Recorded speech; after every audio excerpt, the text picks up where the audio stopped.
welcome back to another professional prep video. In this video, we're going to talk about the vital topic of string methods. Now, before we get started here, just some things to cover the groundwork of this video. So, this video is going to focus on the 5 string methods included in the AP Computer Science A curriculum. And there are actually many more string methods that you can find on Google, so feel free to do that. However, as we get started here, I want to tell you what indices are. So indices are essentially just the numerical value associated with each character here. So index starts at 0. So for example, the L here, we have string lemonade equals lemonade. The L in lemonade has index 0. The E has 1. The M has index 2, etc., etc. So, it's important to remember what an index is and that it starts at 0 and not 1, at least for our Java purposes. And I believe it's the same out in Python, but in R it might be 1. So, I just wanted to say that. I believe it does vary by programming language sometimes. So, keep in mind that Java starts at 0. So, our first method that we're going to talk about here is the method length. And you should just know that length counts number of characters. And this will include everything. It's important to remember.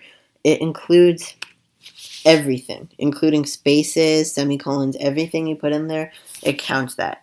So let's now print the length of lemonade here. So we're going to do system.out.println. It returns an integer, by the way. And the way that we do this here, do string, just like we're calling our method over here, our return method, lemonade dot, and now what we're going to do, we're going to do dot length. And this is how we call the method. Obviously, like I said, it has the parentheses, but it does not have any parameters in this case, so that's all we're going to get there. Let's talk about what we're expecting from this.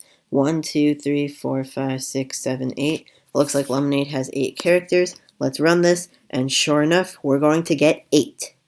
And that is how our how our length method works there.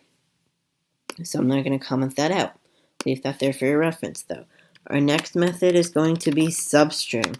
Substring is going to be overloaded here. And I want you to always remember, I'll explain this after, it goes inclusive, exclusive for the 2 parameters. I'll explain that now. Substring, all it does is it prints out a string containing only a few of the characters in our previous string, or sometimes none. So, for example, it's overloaded. So let me show you the first way. The first way has 2 parameters. So let's say that we want to print system.out.println lemonade.substring. It's called just like that, 1, 3. So these 1 and 3 represent indices. It's going to print starting from index 1, which is the E, and it's going to go up to index 3, which is the O. However, it's only going to print E and M. It's not going to print the O. And that's what I mean by inclusive, exclusive. The 1 corresponding to the E in lemonade is included in what's printed. However, the O corresponding to index 3 is going to be excluded in what's printed. And we are just going to get M, or otherwise EM, which you can see down there right now. And that is one way to do it. However, like I said, it's overloaded. So another way that this is going to work is only with 1 parameter. So let's say it'll start from the 1 parameter in index that we specify, and it'll take the rest of the string. So let's see that we take 2. So this is going to start from, it's inclusive, by the way. This will be inclusive. The first parameter is always inclusive. So 0, 1, 2, corresponding to the M. And using this overloaded with just 1 parameter instead of these 2, it's going to take the rest of it. So we're going to start from the M, and we're going to get everything. We're going to get monade as our print right there, which you can see down there. And that is how our substring method works. Overloaded. We're going to now move to our third, which is also going to be an overloaded index of. Index of returns the first time that the string parameter specified is used. So let me put this in context here.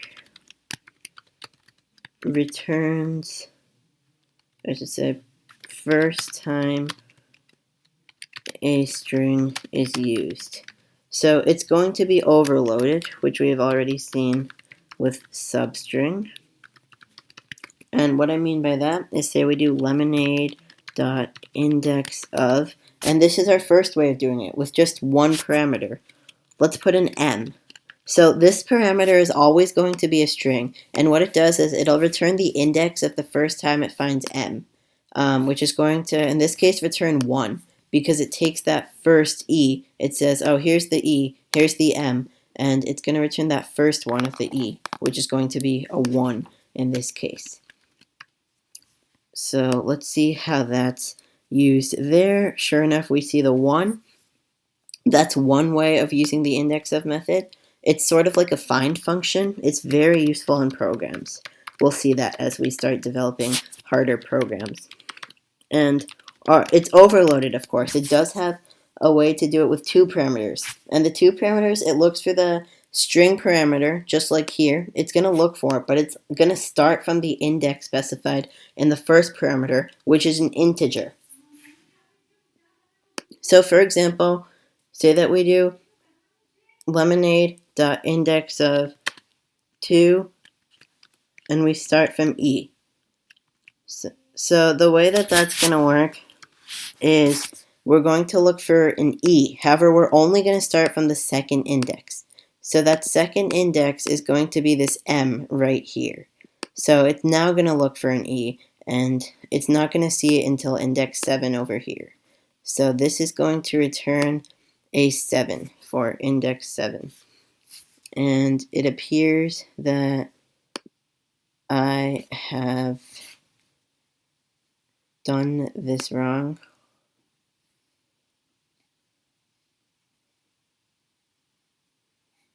Oh, it's actually going to be string int. That's my bad. I messed that up there. It's string int, and this is going to return the 7. So the string always goes first, and then the integer. That's my bad there. So that's all we have for the index of method.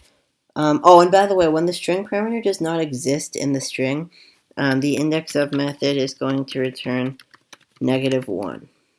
And let me show you how that works right here.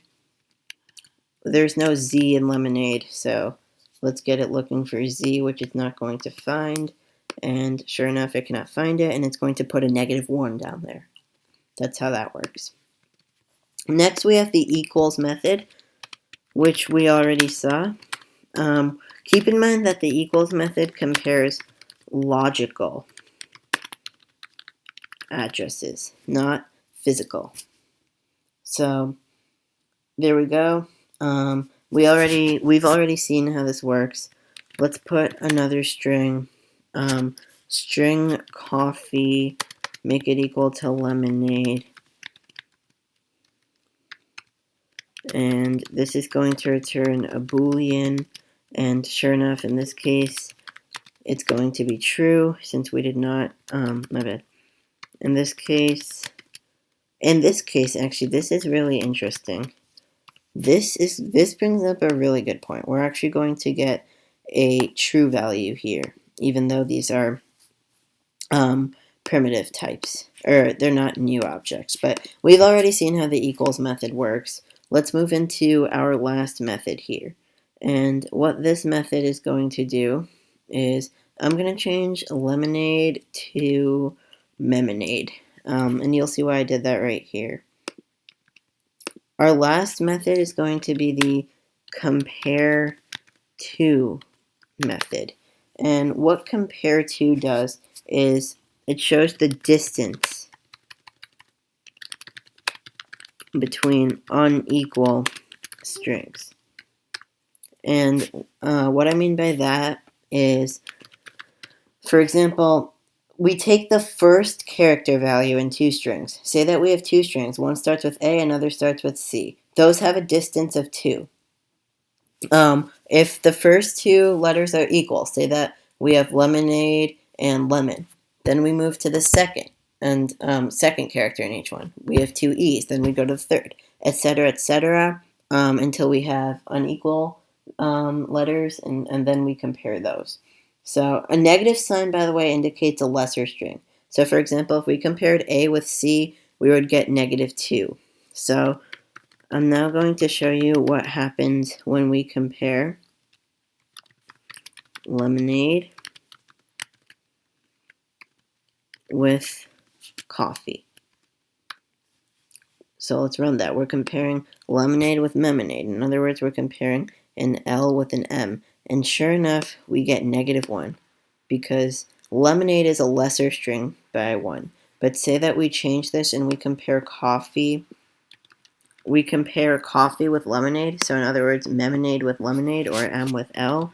This is going to yield us a +1. This is a little bit confusing at the beginning. Keep playing around with the Compareto method. It can be useful. And that's all I got for you for this video. Make sure to subscribe, and I'll see you next video, which is going to be about wrapper classes. Thanks, everyone.